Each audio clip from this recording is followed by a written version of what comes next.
আবারও তৃণমূলে ভাঙন।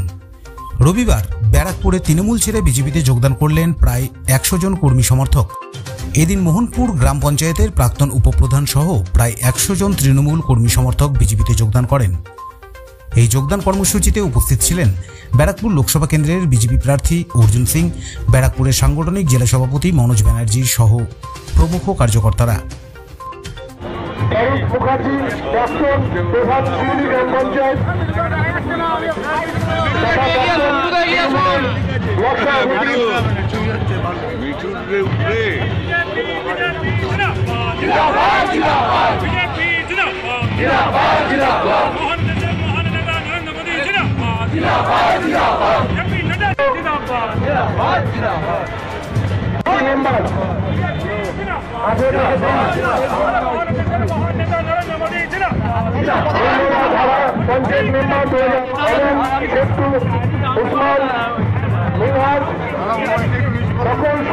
ব্যারাকপুর থেকে ভিডিও জার্নালিস্ট তপন রায়ের সঙ্গে রাজু রায় চৌধুরীর রিপোর্ট, আজকের সংবাদ।